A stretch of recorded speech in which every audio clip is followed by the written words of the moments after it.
香港每年都有過百宗資料外泄事件，但你有冇發現一樣嘢？幾乎每一次都唔係事主自己第一個知道，唔見嘢竟然可以完全唔知。由2023年到2025年，政府部門、公營機構、私人企業全部都有資料外泄記錄。你可能會諗，政府有我資料冇得避，但原來你買件金飾、名牌衫褲、入健身室做會員填過嘅資料一樣會外泄。2024年已通報嘅資料外泄事件有203宗，比2023年多30%，而2025年投訴8個月已經比2024年同期更多。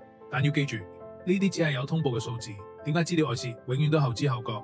因為資料唔係被偷走，而係被非法 copy。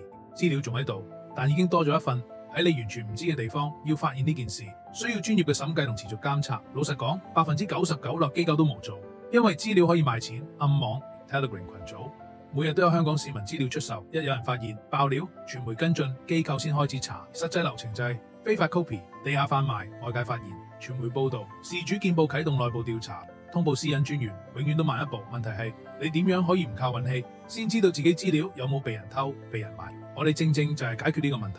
下一條片我會講清楚點樣做到。